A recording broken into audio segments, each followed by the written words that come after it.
Hello दोस्तों, कैसे हैं आप सब। मैं अरविंद कुमार स्वागत करता हूं आप सभी का अपनी online class success zone Vidya Kumar में।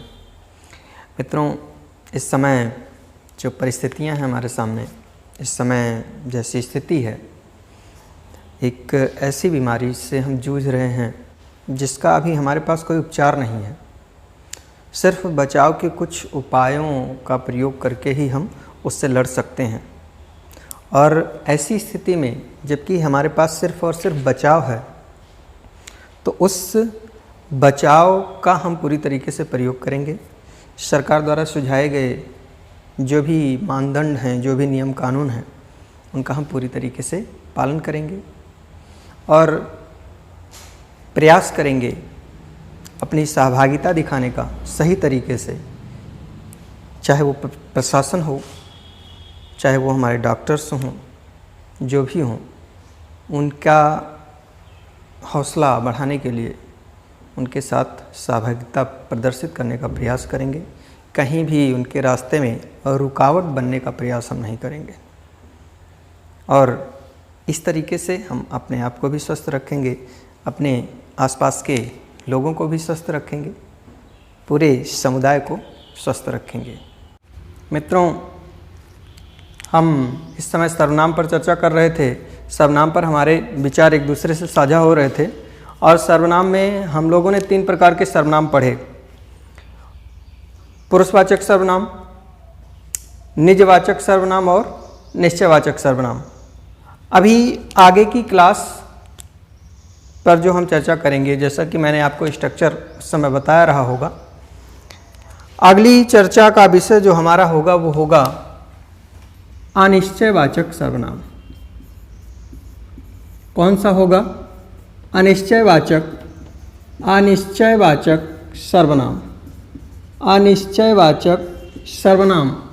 और अनिश्चयवाचक सर्वनाम क्या है, इसके वो कौन कौन से हैं अनिश्चयवाचक सर्वनाम, इसके विषय में आपको पहले से ही बताया गया होगा। फिलहाल वो अनिश्चयवाचक सर्वनाम हैं कौन कौन से, तो इसमें 2 आते हैं। एक तो कोई और एक कुछ। कोई और कुछ।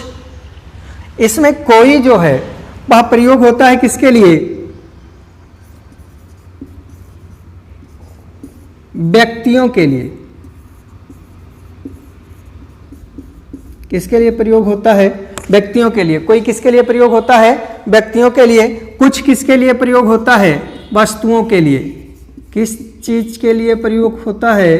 वस्तुओं के लिए। और व्यक्तियों के लिए तो कैसे व्यक्तियों के लिए? वह व्यक्ति जो आपके लिए क्या है? अनिश्चित है। कुछ वस्तुओं के लिए प्रयोग होता है। वस्तुओं के साथ साथ यह छोटे जीव जंतुओं के लिए भी प्रयोग किया जाता है। छोटे जीव जंतुओं के लिए। छोटे जीव जंतुओं के लिए। छोटे जीव जंतुओं के लिए भी हम किसका प्रयोग करते हैं? कुछ का। छोटे जीव जंतुओं के लिए प्रयोग करने का आशय क्या है? छोटे जीव जंतु, बहुत सारे छोटे जीव जंतु ऐसे हैं जिनका हमें नाम पता नहीं होता कि उसका नाम क्या है। नाम क्या है ये नहीं पता होता है, तो इसलिए उन छोटे जीव जंतुओं के लिए जिनका नाम हमें पता ही नहीं है, तो उनके लिए भी हम किसका प्रयोग करते हैं?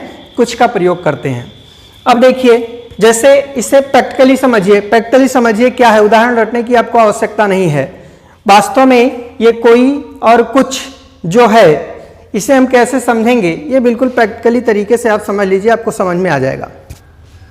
जैसे बात करें कोई की। कोई क्या है?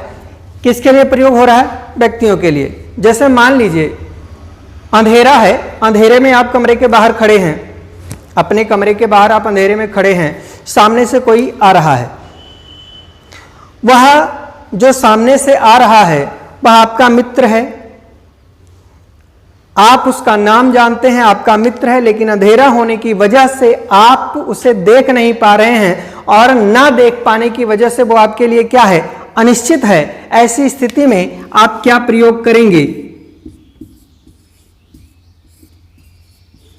कोई आ रहा है। कोई आ रहा है।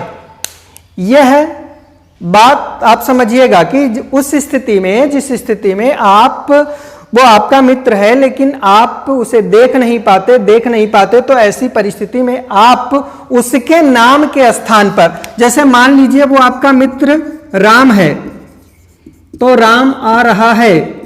अब चूंकि अंधेरा होने की वजह से वो आपको समझ में नहीं आता, वो आपको दिखाई तो पड़ नहीं रहा है, इसके कारण वो आपके लिए क्या है, अनिश्चित है। और अनिश्चित होने की वजह से उस राम के स्थान पर आप क्या प्रयोग कर रहे हैं, कोई शब्द प्रयोग कर रहे हैं, तो इसलिए ये क्या हो जाएगा, अनिश्चयवाचक सर्वनाम हो जाएगा।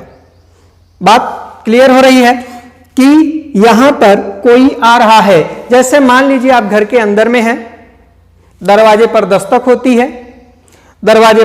होती है, ऐसी स्थिति में मान लीजिए घर का कोई सदस्य कहता है दरवाजे पर कोई है, ऐसी स्थिति में दरवाजे पर कोई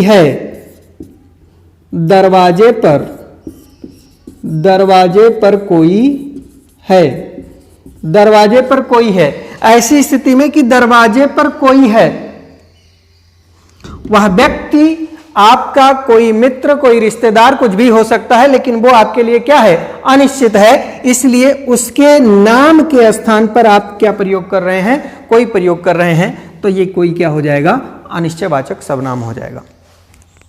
बात क्लियर है। कुछ की बात करें, कुछ प्रयोग किया जाता है किसके लिए, वस्तुओं के लिए। जैसे मान लीजिए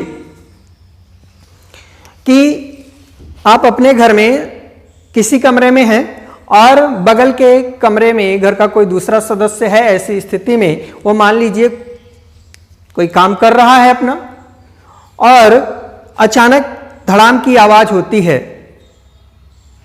गिरने की आवाज आपको सुनाई देती है, तो आप बगल के कमरे से कहते हैं कुछ गिरा, कुछ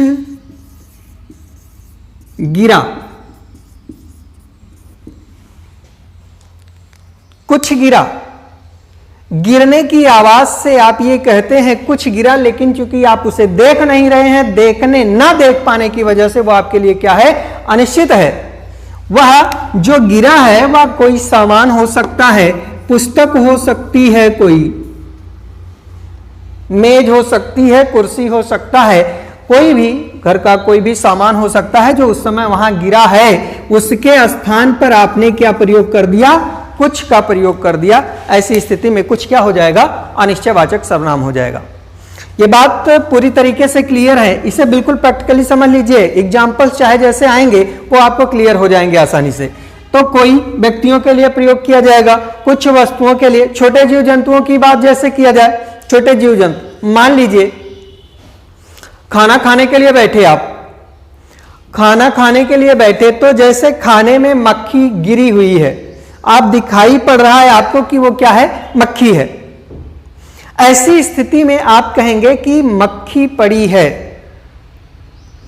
लेकिन मान लीजिए कोई ऐसा छोटा जीव जंतु, कोई छोटा सा कीड़ा उसमें गिरा हुआ है खाने में आपके, तो ऐसी स्थिति में चूंकि आप उसका नाम नहीं जानते हैं, तो आप कहेंगे क्या, खाने में कुछ पड़ा है, खाने में कुछ पड़ा है। यह कुछ जो शब्द है यह उस स्थान पर आया है, किस स्थान पर आया है, जो खाने में पड़ा हुआ है। खाने में जो पड़ा है उसका कोई ना कोई अपना नाम होगा, लेकिन वह नाम आपके लिए क्या है, अनिश्चित है। इसलिए कुछ अनिश्चयवाचक सर्वनाम हो जाता है। जैसे मान लीजिए सुबह सुबह आपकी मां आपके लिए दूध का गिलास लेकर आती है और आपको ग्लास पकड़ाती है, आप ग्लास पकड़ते हैं। ऐसी स्थिति में देखते हैं कि उसमें कुछ पड़ा है, उसमें जो पड़ा हुआ है वो आपके लिए निश्चित नहीं है, आप उसे जान नहीं पा रहे हैं कि क्या है, तो कहते हैं मां दूध में कुछ पड़ा है। ऐसी स्थिति में दूध में कुछ पड़ा है, वो कुछ जो है उसका कोई ना कोई अपना नाम होगा, क्योंकि आपको ये पता है कि सृष्टि में जो भी व्यक्ति वस्तु हैं, उनका अपना कोई ना कोई नाम होता है, उसका भी अपना कोई ना कोई नाम होगा, और उसी की जगह पर आप किस शब्द का प्रयोग कर रहे हैं? कुछ का, इसलिए ये कुछ क्या हो जाएगा? अनिश्चयवाचक सर्वनाम हो जाएगा। तो ये बात पूरी तरीके से क्लियर है कि अनिश्चयवाचक सर्वनाम क्या है। तो मित्रों, आज की क्लास में बस इतना ही। मिलते हैं अगली क्लास में आपको इसका अगला प्रकार पढ़ाने के लिए। तब तक आप सभी को बहुत बहुत प्यार, बहुत बहुत नमस्कार। जय हिंद।